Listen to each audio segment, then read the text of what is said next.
नमस्कार साथियों।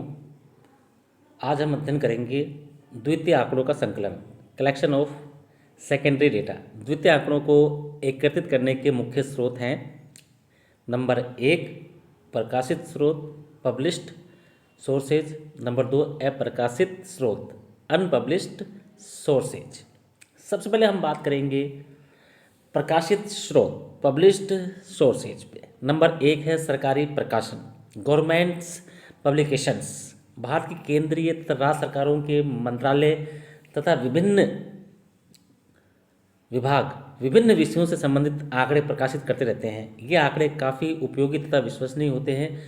कुछ प्रमुख सरकारी प्रकाशन निम्नलिखित हैं: statistical abstract of India, annual survey of industries, agriculture statistics of India, report on currency and banking, labour gazette, reserve bank of India bulletin, etc।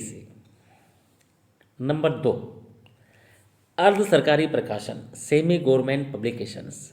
अर्ध सरकारी संस्थाएं जैसे नगर पालिकाएं, नगर निगम, जिला परिषद आदि भी कई मदों जैसे जन्म, मरण, शिक्षा, स्वास्थ्य आदि से संबंधित आंकड़े प्रकाशित करती रहती है। ये आंकड़े भी विश्वसनीय तथा अनुसंधान के लिए उपयोगी होते हैं।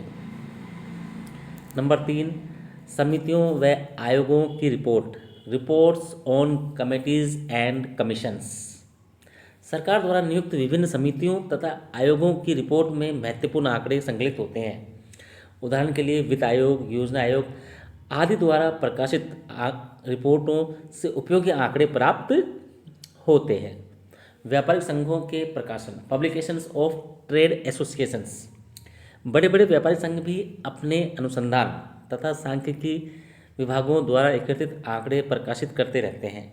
उदाहरण के लिए चीनी मिल संघ चीनी के कारखानों से संबंधित आंकड़े प्रकाशित करता है। नंबर पाँच, अनुसंधान संस्थाओं के प्रकाशन, पब्लिकेशंस ऑफ रिसर्च इंस्टीट्यूशंस।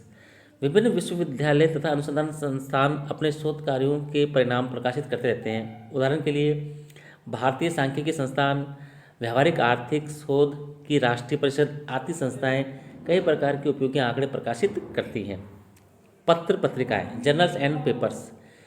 कई समाचार पत्र जैसे इकोनॉमिक्स टाइम्स, पत्रिकाएं जैसे योजना, फैक्ट्स ऑफ यू, कॉमर्स आदि भी उपयोगी आंकड़े प्रकाशित करती हैं। व्यक्तिगत अनुसंधानकर्ताओं के प्रकाशन, पब्लिकेशंस ऑफ रिसर्च स्कॉलर्स। व्यक्तिगत अनुसंधानकर्ता भी अपने अनुसंधान संबंधी आंकड़ों को एकत्रित करके उनका प्रकाशन करवाते हैं। अब है अंतर्राष्ट्रीय प्रकाशन, इंटरनेशनल पब्लिकेशंस। अंतर्राष्ट्रीय संस्थाएं जैसे संयुक्त राष्ट्र संघ, अंतर्राष्ट्रीय श्रम संघ, अंतर्राष्ट्रीय मुद्रा कोष, विश्व बैंक आदि तथा विदेशी सरकार भी महत्वपूर्ण अंतर्राष्ट्रीय आंकड़े प्रकाशित करती है।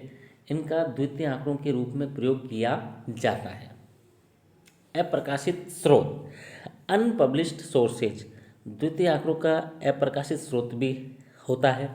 सरकार, विश्वविद्यालय, निजी संस्थाएं तथा व्यक्तिगत अनुसंधानकर्ता विभिन्न उद्देश्यों के लिए ऐसे आंकड़ों का संकलन करते हैं जिन्हें प्रकाशित नहीं कराया जाता।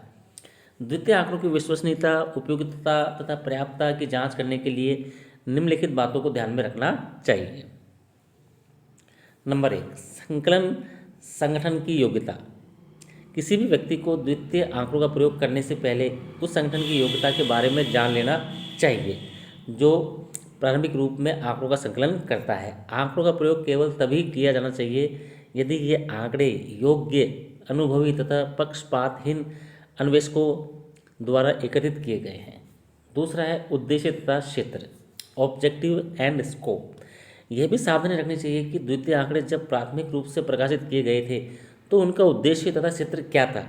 यदि उनका उद्देश्य तथा क्षेत्र वही है जिनके लिए अब द्वितीय आंकड़ों का प्रयोग किया जाएगा तो ये आंकड़े उपयोगी सिद्ध होंगे। तीसरा है संकलन विधि, मेथड ऑफ कलेक्शन।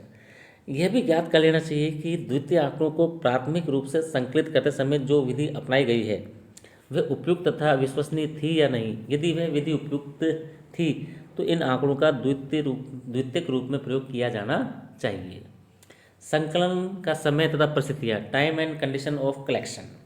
यह भी निश्चित कर लेना चाहिए कि उपलब्ध आंकड़े किस समय से संबंधित हैं। तथा उन्हें किन परिस्थितियों में एकत्रित किया गया है।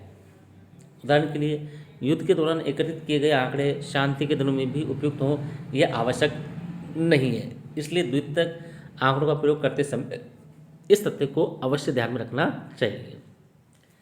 इकाई की परिभाषा, डेफिनेशन ऑफ यूनिट। संकलित आंकड़ों का प्रयोग करने से पहले यह देख लेना चाहिए कि पूर्व अनुसंधान में आंकड़ों की इकाइयों का जिन अर्थों में प्रयोग किया गया है वे वर्तमान अनुसंधान में प्रयोग की जाने वाली इकाइयों के अर्थ के समान है या नहीं।